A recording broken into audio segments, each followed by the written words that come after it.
Processo 8 da pauta, com a palavra o conselheiro Walter Albano.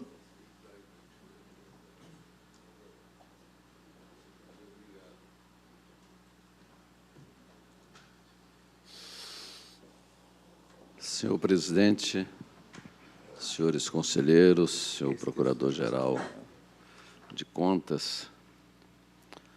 Senhor presidente, eu quero pedir licença a Vossa Excelência e a todos, porque mesmo sendo um resumo, o assunto é um pouco complexo, eu vou estender um pouquinho mais, mas procurarei não prejudicar o andamento da sessão. Obrigado.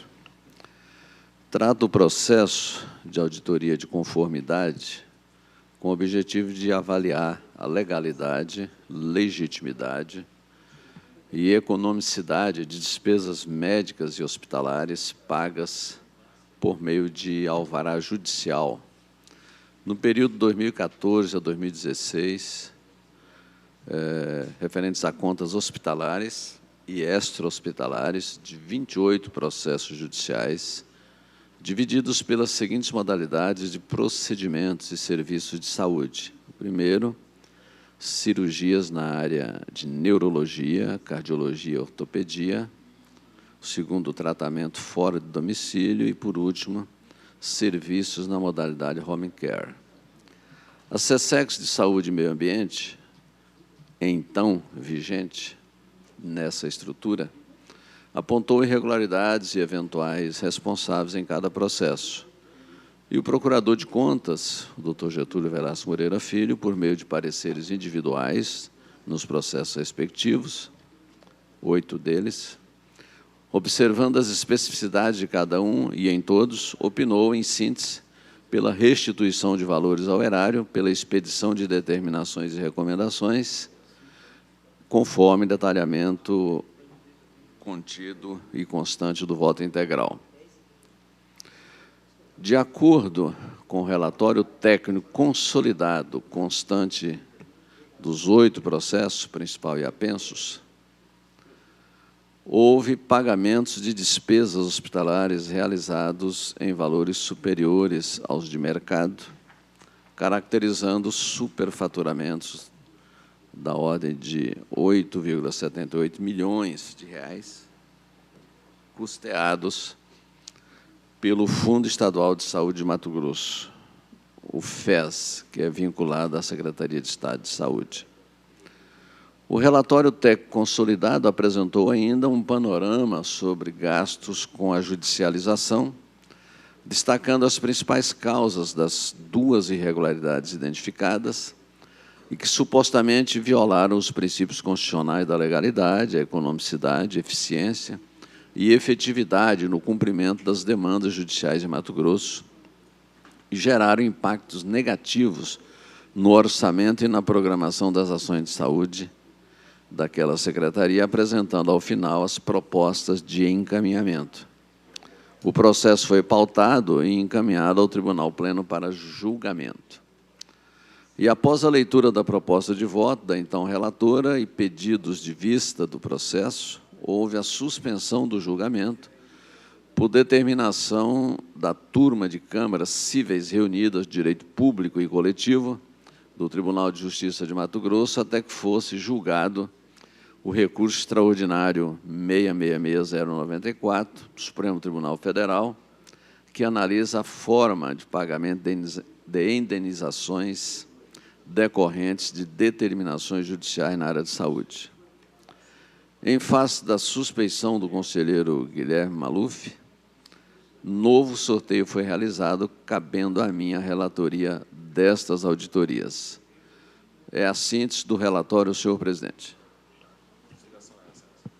Em discussão? Na sustentação, na discussão, existe um requerimento de sustentação oral do doutor Fabrício Miguel. Com a palavra, Vossa Senhoria dispõe de 15 minutos para fazer a sua sustentação oral. Com a palavra, Vossa Senhoria. Senhor presidente, ilustre conselheiro relator, Walter Albano, demais conselheiros, eminente procurador Tribunal de Contas, colegas advogados, servidores e todos que nos acompanham nesta manhã. Agradecer pela oportunidade de estar aqui. Presidente e relator, como bem explanado pelo conselheiro Walter Albano no início de sua exposição, trata-se de um processo de auditoria verificando o serviço de saúde executado por diversas empresas no estado de Mato Grosso em cumprimento das ordens judiciais. Sustento aqui em nome de Carmed, uma empresa situada em Rondonópolis, que presta serviços não só ao estado de Mato Grosso, mas também ao município, a diversos municípios, tanto de transporte quanto de home care, que é o caso dos autos a qual me refiro. São 2 achados de auditoria, conselheiro relator, no meio de 26 processos. O senhor bem relatou que o valor passa de 8 milhões e, neste processo, o valor discutido são relativamente a 2 achados de auditoria, sendo um deles sessões de fisioterapia e o outro procedimentos também de natureza médica. Veja bem, senhor presidente, senhor relator e demais conselheiros, em um desses achados de auditoria, estima-se que a Carmed teria cobrado por serviços que não teriam sido executados. A Qualirede, empresa contratada para elaborar essa auditoria, apontou que essas sessões de fisioterapia teriam sido cobrado 30, quando na verdade não. 30 é o pacote que a Secretaria de Estado de Saúde disponibiliza, 30 sessões por mês, ou seja, uma sessão por dia. No entanto, o profissional médico, recomendou 12 sessões, e foi exatamente isso que foi prestado, 12 sessões por mês. E recebeu por essas 12 sessões. Ela não recebeu por 30 sessões, ela recebeu por 12 sessões. Tal fato está relacionado na defesa, demonstrado e apontado com os documentos que a própria Qualirede trouxe para os autos. Então, não há que se falar em pagamento indevido pela diferença de 18 sessões. De fato, as 18 sessões não foram realizadas. O profissional médico indicou 12, a Carmed executou 12 e recebeu pelas 12. A Qualirede apurou o valor de 30 com base no pacote que a Secretaria de Estado de Saúde disponibiliza, e não no que ela pagou. Essa diferença é necessário ser apontada, está nos autos, os documentos comprovam, documentos trazidos pela própria Qualirede, na auditoria, comprovam esses fatos. E por esses argumentos, levando em consideração que são mais de 20 empresas auditadas, foi que nós pedimos o desmembramento para que esse processo fosse analisado separadamente, individualizadamente, permitindo com isso uma análise mais apurada, que fosse aprofundado o serviço, a análise do serviço executado. Com relação ao segundo achado de auditoria, trata-se de uma nota fiscal. A empresa teria sido apontado foi apontado pela Qualirede a cobrança de um serviço computado de um ano seguinte, não no ano de 16. Essa auditoria é referente ao período do ano de 2016. E teria sido apurado uma nota fiscal computada de um serviço prestado no ano de 2017. E essa nota fiscal no valor de R$22 mil. Entretanto, nós constatamos e demonstramos que no relatório de auditoria elaborado pela Qualirede, ela não computou uma nota fiscal do serviço executado no ano de 2016. Ou seja, entre os serviços executados no ano de 2016, não foi computada aquela nota fiscal. E por que não foi computada? Porque a Secretaria de Saúde ainda não havia autorizado o pagamento sobre ela, ou seja, não havia sido atestada a execução do serviço. E essa nota fiscal, que não foi computada, posteriormente apurada, no valor de R$29 mil. Ou seja, o valor que a Quali-Rede apontou de serviço não prestado era de 22, mas o valor que a Carmed prestou e não recebeu era de 29. Logo, não há prejuízo nos autos. Inclusive, esse equívoco foi esclarecido na defesa, foi apontado em sede de auditoria e a Quali-Rede não considerou. Então, senhores, neste segundo achado de auditoria, não há prejuízo aos cofres públicos. Pelo contrário, há sim um crédito a receber pela Carmed pelo valor correspondente ao serviço prestado e que ela não recebeu. Por mais esse argumento é que se ratifica e se justifica o pedido de desmembramento dos autos. Não quero aqui me alongar, fazendo apenas esses apontamentos,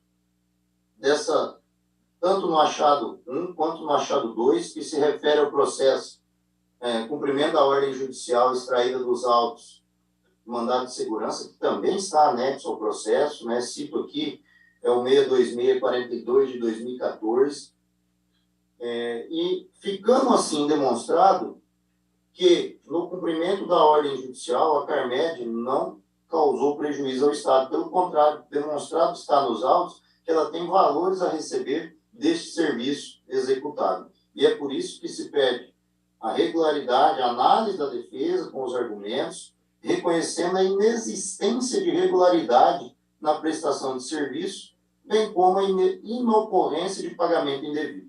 São esses os argumentos, conselheiro relator, presidente e demais conselheiros. Agradeço aos senhores e ao ilustre Procurador-Geral de Contas. Encerrada a sustentação oral, continue a discussão.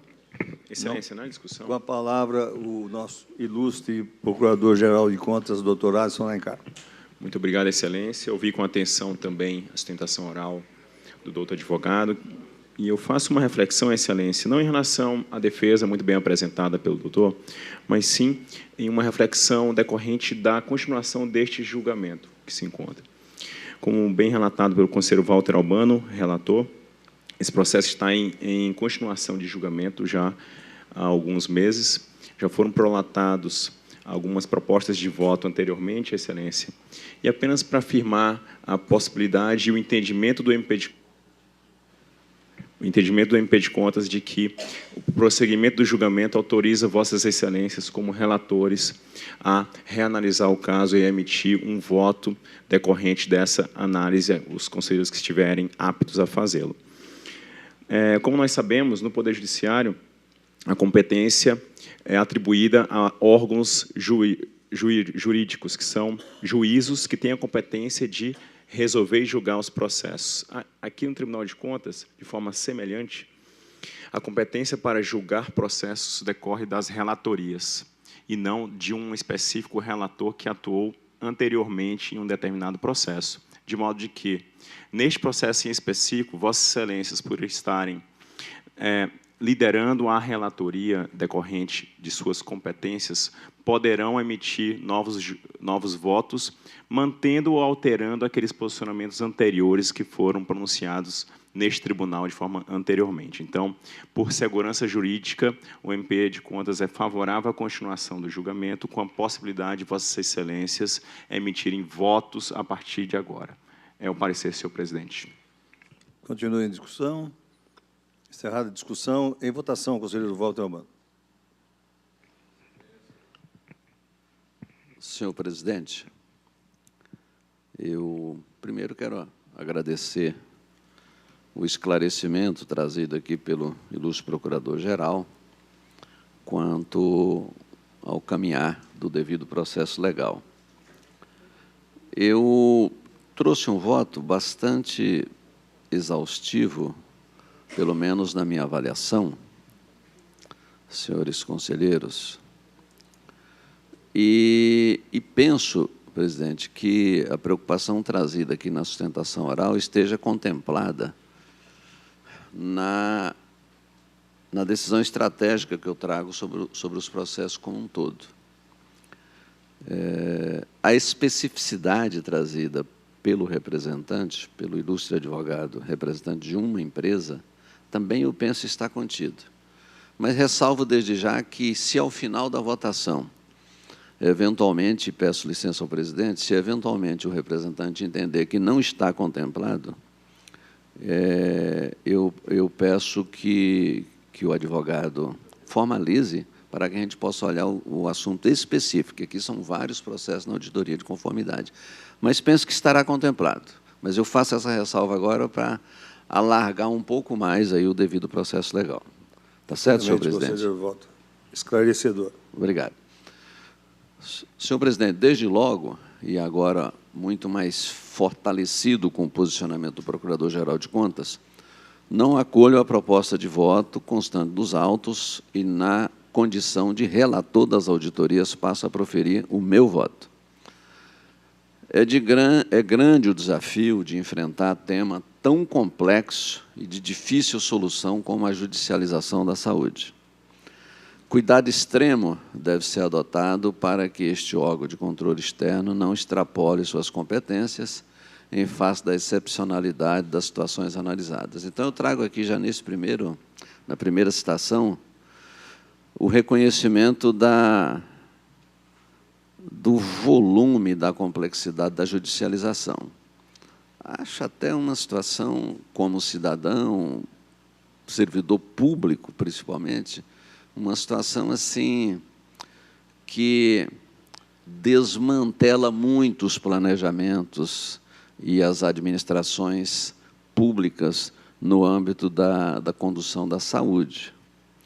Mas a jurisdição a cargo do Poder Judiciário brasileiro, e como de resto entendo que no mundo inteiro, não está aqui para ser apreciada por mim. Então, não estou fazendo isso, só reconheço a complexidade. De acordo com a Constituição da República, o sistema de saúde no Brasil ele é predominantemente público, mas admite expressamente assistência privada.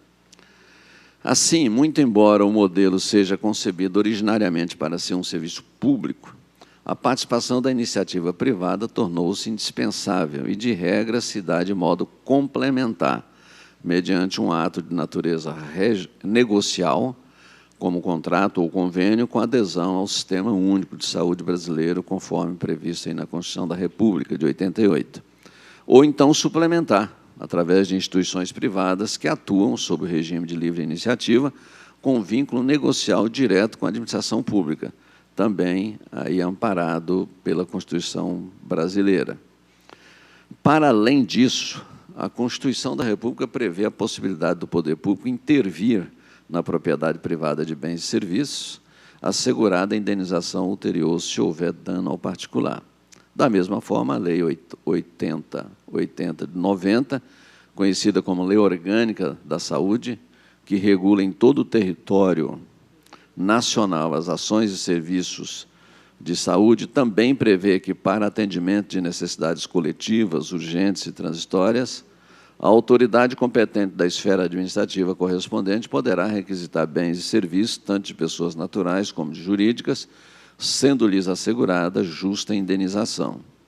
Sendo assim, a tomada forçada de serviço de unidade privada de saúde se revela uma espécie de requisição ordenada pelo Estado juiz, em razão de falha concreta da política de saúde e da existência de perigo iminente à saúde do paciente.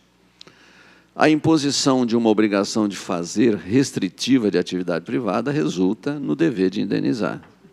Diria até que é evidente. No caso da saúde, a internação, tratamento ou fornecimento de medicamentos mediante decisão judicial é compulsória, tanto para o poder público quanto para a instituição hospitalar privada. Feitas essas observações, passo a análise do caso concreto, onde a equipe auditora apontou expressivo gasto no cumprimento de determinações judiciais, falta de transparência relacionadas aos valores despendidos, despesas em duplicidade, inexistência de avaliação de prestação de contas de pessoas de despesas judiciais e um suposto superfaturamento nas despesas hospitalares dos prestadores de serviços e dos terceirizados, a exemplo daquele que aqui está sendo objeto de sustentação oral, no valor de R$ 8.780.000 aproximados, comparando os preços cobrados com várias tabelas e editais públicos. Então, vejam desde logo que aqui o questionamento maior é desses valores terem sido cobrados e pagos acima de tabelas existentes Brasil afora. Com relação aos materiais, medicamentos, órteses, próteses e materiais especiais, a SESEX avaliou também a pertinência e a quantidade dos itens utilizados e alegou que a relação decorrente do cumprimento da ordem judicial para atendimento da demanda SUS se equipara a um contrato administrativo. De novo, e infelizmente, estou aqui eu para dizer que a comparação não é adequada, e digo, compara-se o incomparável. Não se pode perder de vista que o objeto dessas 8 auditorias, a judicialização da saúde, decorre exclusivamente da ineficiência, ou até da suposta mesmo ineficiência, não posso afirmar que seja 100% da ineficiência estatal, obrigando a intervenção do Poder Judiciário nos bens e serviços privados. Por que eu estou dizendo aqui que eu não posso afirmar? Porque, às vezes, tem lá todo um planejamento, às vezes não. Predominantemente, tem um planejamento da unidade administradora do serviço de saúde para os devidos atendimentos, inclusive levando em conta as emergências. E aí vem uma decisão judicial e quebra esse planejamento. Não estou questionando a decisão judicial, estou dizendo que ela ocorre. Então, nem sempre é por ineficiência estatal. É também por circunstâncias avaliadas pela autoridade estatal, no caso o juiz, em qualquer nível, que vem e determina. E aí não se está a questionar. A leitura do artigo 199, parágrafo 1º da Constituição da República de 88, não autoriza que se possa equiparar a determinação judicial dirigida ao atendimento médico hospitalar de determinado paciente à participação complementar e facultativa de instituições privadas no Sistema Único de Saúde mediante contrato ou convênio. São coisas diferentes.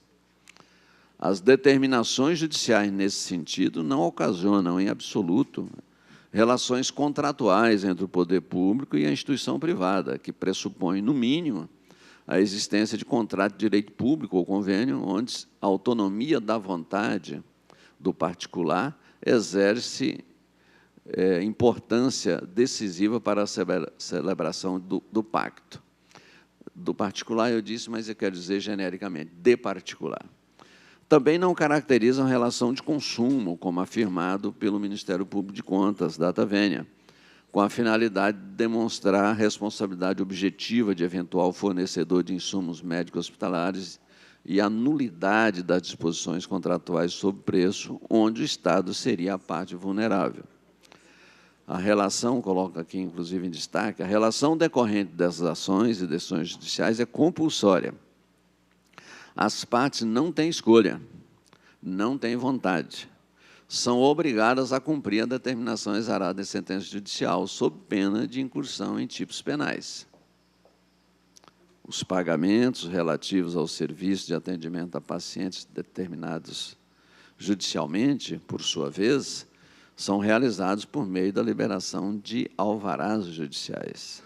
Esses alvarás, entretanto, não são aleatórios ou discricionários do magistrado, pois está condicionada à apresentação do relatório médico que embasa a ação, o orçamento descritivo do quantitativo estipulado e o valor unitário dos serviços e insumos para o tratamento médico hospitalar. E, se possível, da respectiva nota fiscal, entre outros. Nem mesmo a nota fiscal é exigida em certos casos. É o que se verifica no processo. Bastando que esteja comprovado no processo judicial que, de fato, houve a internação e o tratamento médico-hospitalar em certo período para que seja determinado o bloqueio dos valores e benefícios da unidade hospitalar ou dos profissionais da saúde, da área da saúde envolvidos no caso concreto.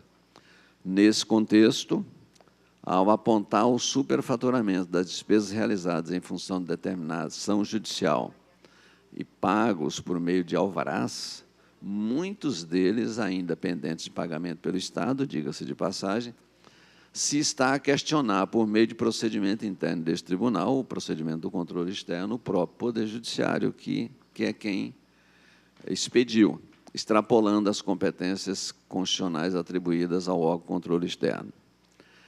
Este tribunal não pode, assim entendo, não deve, não tem competência para controlar ou fiscalizar o número de ações judiciais interpostas ou os objetos nela discutidos, independente das suas naturezas, sob pena de desrespeitar a independência dos poderes constituídos. Nesse sentido, o competente, exaustivo e detalhado trabalho da equipe técnica de auditoria e da empresa de consultoria contratada pelo Tribunal de Contas, que demandou tempo demasiado, recursos financeiros e pessoal, fica irremediavelmente prejudicado para fins de imputação de multa e de ressarcimento. Entretanto, constitui-se numa base referencial para o controle externo futuro na área de saúde, observadas as reais competências do Tribunal de Contas. E eu digo mais à frente o porquê disso. Entendo que também restaram prejudicadas as auditorias com relação à pertinência e quantidade de materiais médicos hospitalares, pois avalio ser impossível e impertinente a equipe de auditores deste tribunal e a consultoria contratada e especializada em planos de saúde aferir, com a certeza que foi impressa nos respectivos relatórios, qual é a necessidade e quantidade de materiais, medicamentos, órteses, próteses e materiais especiais que serão utilizados em determinado paciente, e, no caso do passado, o que foram. Nem mesmo a unidade hospitalar destinatária da ordem judicial, a princípio, pode estabelecer essas necessidades e quantidades, tendo em vista que ela recebe um paciente totalmente desconhecido do hospital, desconhecido dos profissionais que nela atuam, geralmente em situação de já extrema gravidade, acompanhado de um relatório de profissional que não integra a equipe médica da instituição indicada ou determinada pela decisão judicial, indicando a condição e o estado do paciente naquele momento da internação, sem considerar, por óbvio, as intercorrências e imprevistos comuns nos tratamentos médicos hospitalares, em especial aqueles de terapia intensiva. Outro fato que merece ser rebatido diz respeito à responsabilização solidária sugerida pela FCSEX dos profissionais da área da saúde e dos terceirizados, coloquei aqui em destaque, que são remunerados por plantões ou pelo fato de terem firmado contrato de prestação de serviço, ou ainda que são remunerados mensalmente com a devida emissão de notas fiscais. Isso significa que, por ocasião do atendimento de demanda judicial, os profissionais continuam fazendo seus serviços normalmente, não recebe especificamente pelo tratamento determinado pela Justiça. Percebam, é isso. A contrapartida do serviço prestado por esses profissionais são pagas pelo hospital, independente de alvará judicial, até porque os alvarás são liberados em nome da instituição médico-hospitalar e não diretamente para os profissionais que atuaram no caso determinado pela Justiça. Por isso, é que entendo descabida a imputação de responsabilidade solidária presumida pelo suposto superfaturamento aos profissionais da área médica e terceirizados, visto que, coloquei aspas, a solidariedade não se presume, resulta da lei e da vontade das partes. É assim que prevê o nosso Código Civil brasileiro. Além disso, a SESEX apontou valores a serem restituídos de forma global e indistinta, sem observar os limites do montante apurado em relação a cada um desses profissionais. Nesse contexto, concordo plenamente com o Ministério Público de Contas no sentido de excluir a responsabilidade solidária que envolva a equipe médica e os terceirizados contratados e remunerados pela unidade hospitalar privada. Esta, sim, a destinatária da ordem judicial e dos respectivos alvarás. Por fim, Com relação à justa indenização do serviço prestado nas situações ora analisadas, convém ressaltar que o julgamento dessas auditorias foi suspenso para aguardar a decisão do Supremo Tribunal Federal, no recurso extraordinário 66094-DF, que já citei, sobre qual seria o critério constitucionalmente adequado para ressarcir o hospital particular que prestou serviço a um cliente do SUS que não encontrava vaga na rede pública. A questão chegou ao STF em função de não haver, ainda hoje, norma que estabeleça os critérios adequados para essas situações, inclusive quanto à justa indenização do particular, restando, diante dessa omissão legislativa, o subjetivismo na fixação de indenização e o inconformismo para aqueles que se sentem prejudicados. Veja esse parágrafo aí, conselheiro Antônio Joaquim, uma vez que, em momentos da nossa atividade pública, a gente se depara e se preocupa com essa questão. E nós dois já falamos sobre isso, né? Não há parâmetros, ninguém parou para fixar parâmetros. Por isso chega ao Supremo Tribunal Federal. E é uma das explicações que eu próprio digo, por que judicializar tanto? Muitas vezes pela omissão das autoridades competentes em tratar do assunto adequadamente no momento legislativo, no momento administrativo. Estou finalizando, senhor presidente. Pois bem, depois de reconhecida a repercussão geral do mencionado recurso, o mérito foi julgado, cuja leitura do inteiro teor é recomendada, importantíssima, e o acórdão, que transitou em julgado em 19 de fevereiro próximo passado, deste ano, estabeleceu ser razoável que se adote, em relação ao ressarcimento da rede privada, o mesmo critério utilizado para ressarcimento do Sistema Único de Saúde por serviços prestados por ele a beneficiários de planos de saúde.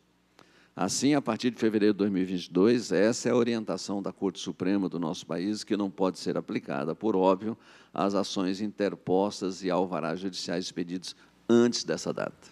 Esse é o ponto desses processos.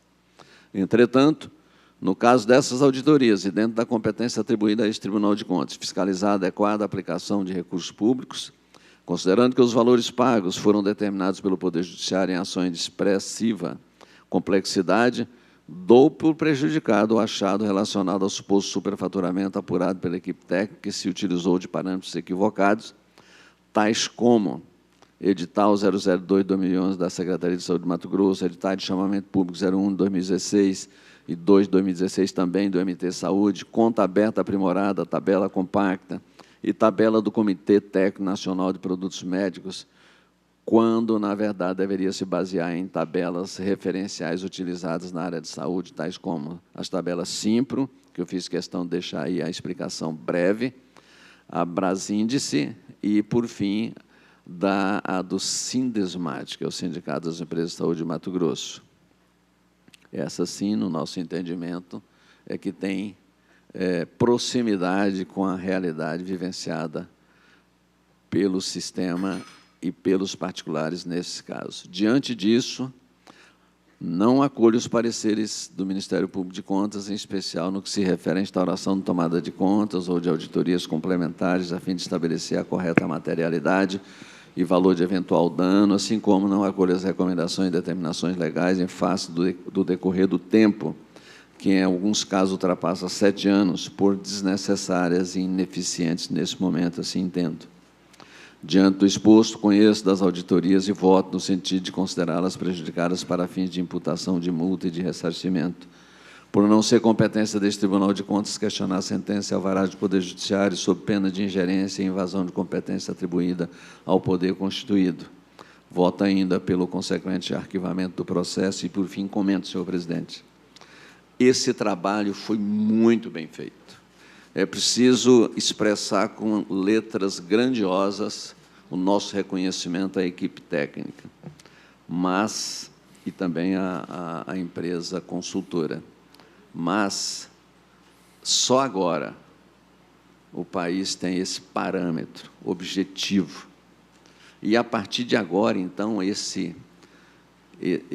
documento valiosíssimo tem que servir de referência para a área técnica e para os conselheiros, quando, e no caso que couber, para, de fevereiro deste ano em diante, fazer a fiscalização nesse assunto, em relação a esse assunto, porque merece um controle bem feito. É uma zona que aqui ou ali já pôde ser chamada de perigosa. E não estou falando de nada em específico, mas é uma zona perigosa. Então, precisa ser. E agora temos o parâmetro. Agora podemos fazer bem feito. É assim que voto, senhor presidente. Senhores conselheiros que votam de acordo com o conselheiro relator. Senhor presidente. Com a palavra, conselheiro Guilherme Maluf. Senhor presidente, eu já me declarei minha suspeição nesse processo, tanto é que a relatoria passou para o conselheiro Walter. Volto e reafirmo a minha suspensão. Eu queria perguntar a Vossa Excelência se eu fizer um comentário, até porque eu não posso votar, se isso é vedado eu fazer um comentário ou eu posso comentar a decisão do conselheiro Walter? Excelência. Excelência. Com a palavra, o ilustre procurador-geral. Excelência, tudo bem? Obrigado pela participação. É só uma reflexão, conselheiro Guilherme, e uma sugestão, que após o pronunciamento da conclusão do julgamento, Vossa Excelência pode se manifestar sobre o assunto, depois de já julgado. Depois de julgado. Perfeito. Então, eu vou aguardar a conclusão para fazer meu comentário. Em votação, os conselheiros que votam, já registrando a suspensão do conselheiro Guilherme Maluf, os demais conselheiros que votam de acordo com o voto do conselheiro relator permanecem em silêncio, aprovado por unanimidade. Agora, o senhor com a palavra, o conselheiro Guilherme Maluf. Presidente, eu faço questão de fazer alguns comentários, até porque já vivi na pele toda essa situação. E acho que a minha experiência poderia ser útil ao entendimento dos colegas conselheiros que fazem esse julgamento. Julgamento que, digo aos senhores, histórico nessa Corte de Contas, conselheiro Walter. O senhor e toda a equipe estão de parabéns quando constroem essa votação de tal forma. É bem verdade que o contexto atual, com a decisão do Supremo, é muito oportuno e vem de encontro a toda essa construção, mas eu não tenho dúvida nenhuma que a judicialização da saúde trouxe malefícios ao sistema de saúde como um todo. Não podíamos, é verdade que nesses momentos onde se judicializa uma necessidade, isso não está planejado, nós fugimos ao orçamento e nós, até por força judicial, o Poder Judiciário está imputando valores que até então não existia um parâmetro. E eu digo aos senhores, algumas empresas chegaram a quebrar, porque na discordância dos valores, até hoje não receberam esses valores, e são valores altos. Um procedimento, por exemplo, geralmente o que acontece na judicialização é a alta complexidade. São procedimentos quando o SUS não tem a capacidade instalada de promover. Então, procura-se a rede privada com o intuito de resolver esse problema e salvar vidas. E eu entendo que aí os juízes que estão proferindo essas decisões o fazem no melhor intuito do mundo, que é salvar vidas. Mas há essa questão do custo, e hoje está pacificado com essa decisão do Supremo. E o tribunal vinha com uma orientação muito equivocada, muito equivocada. E o conselheiro Walter recolocou isso nos trilhos, transformou isso numa jurisprudência, e eu fico muito feliz em ver esse entendimento hoje, que tenho certeza que isso vai se espalhar por toda a nação brasileira. Sabemos que precisamos colaborar com o Sistema Único de Saúde, e nós vimos o quanto é importante o SUS no momento de pandemia, como nós vivemos, onde as parcerias, conselheiro Walter, só aumentaram com o sistema privado.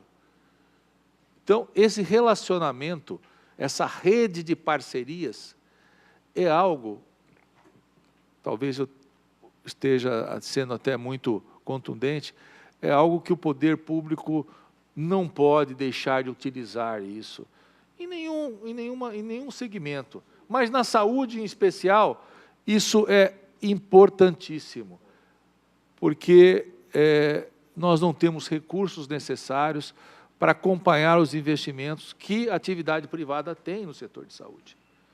E não é justo deixar a população padecer sem esses recursos técnicos. Então, eu vejo que as parcerias com a área privada, elas precisam apenas serem processadas com métodos, com ferramentas eficientes, e isso nós começamos a ter esse entendimento. Quero comunicar aos senhores que estive numa reunião com a Comissão de Saúde do Poder Judiciário, a pedido do conselheiro Novelli, nosso presidente, representando o nosso Comitê de Saúde do Tribunal de Contas, e a desembargadora Maria Helena, que preside essa comissão, preocupada também em discutir a judicialização, em discutir os custos da saúde, nos propôs uma parceria para que pudéssemos aí somar esforços juntos com a nossa equipe técnica e a Comissão de Saúde do Poder Judiciário. E vamos caminhar dessa forma, em parceria, tentando construir uma realidade que atenda, obviamente, os princípios da legalidade, mas, sobretudo, tentando salvar vidas. Então, é isso, esses comentários que eu gostaria de fazer, parabenizando novamente o conselheiro Walter, e essa decisão é uma decisão histórica, um marco na saúde, na parceria público-privada do nosso país. Muito obrigado, presidente. Muito bem, conselheiro Guilherme, esclarecedoras as vossas palavras, a sua colocação muito oportuna e de quem realmente conhece do setor, e exaltar essa participação nossa do Tribunal por intermédio de vossa supervisão lá com o Tribunal de Justiça, com a presidente Maria Helena, e que seja uma parceria profícua, né? E também parabenizar o conselheiro Walter, com um voto assim de ficar na história. Parabéns, conselheiro. Excelência. Com a palavra, o ilustre Procurador-Geral do Ministério Público de Contas, doutor Alisson Alencar. Obrigado, senhor presidente. Já finalizada a conclusão do julgamento, Excelência, gostaria de forma pública, cumprimentar a qualidade técnica de profundo cunho democrático, republicano, do voto apresentado pelo conselheiro Walter Albano e aprovado por unanimidade por vossas excelências. Em um momento atual de muita animosidade no Brasil, conselheiro Walter, ter a hombridade, a altitude, né, de reconhecer que podemos muito, o Tribunal de Contas tem um papel fundamental na República, porém, devemos respeitar, acima de tudo, as competências das demais instituições públicas. E é isso que Vossa Excelência apresentou para este plenário e para toda a sociedade mato-grossense no dia de hoje. Devemos respeitar também as competências dos poderes, entre eles o Poder Judiciário, como no caso em apreço. Parabéns pelo voto. Conselheiro, presidente, já que... Com a palavra, conselheiro Antônio Joaquim. O conselheiro Maluf transferiu a discussão para o final, depois da decisão, então eu vou discutir aqui rapidamente, mas apenas para realçar o voto e realçar o objetivo do estabelecer o sistema dessa situação, respeitando, como está no voto, com clareza o Poder Judiciário, não reconhecendo que nós não temos essas competências de julgar o Poder Judiciário, a decisão judicial. Evidente que não temos, e temos consciência disso. Então, é tão importante que eu considero agora que qualquer juiz vai ter o conforto de judicializar a qualquer momento que ele achar necessário, sem criar polêmicas. porque está definido quanto ele será ressarcido. A instituição está parametrado pelo Supremo Tribunal Federal. O que ocorre, nós sabemos, Walter, é que tinha umas contas estratosféricas, contas de um cliente, um paciente, que se chegava a mais de 2 milhões de reais, 3 milhões de reais, num paciente. Então, você imagina um planejamento de uma Secretaria de Saúde ou de um governo, se isso continuasse sem nenhum tipo de controle. O juiz vai decidindo, vai imputando débitos astronômicos.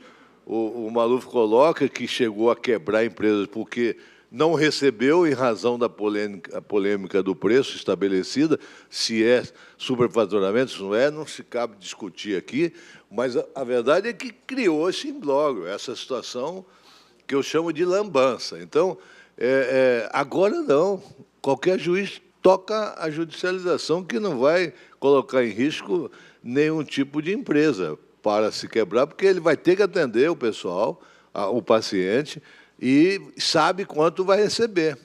Então, essa é a grande contribuição, e por isso que o voto certamente fez esse elogio desbragado à equipe, né, merecidamente, porque nós solucionamos o problema. Acabou aquela situação que passava, que era um negócio desconfortável, presidente. Era uma coisa desconfortável. Zona, exatamente o que Vossa Excelência colocou. Mas que ótimo, parabéns. Perfeito, conselheiro Dom Joaquim. Processo 32.952, dígito 5, 2017, relator conselheiro Walter Albano. Acórdão 206 de 2022, por videoconferência, resumo da ementa.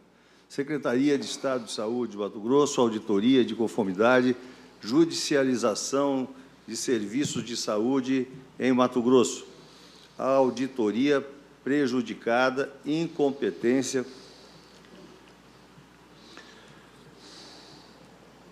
sentenças judiciais, arquivamento dos autos, publique-se.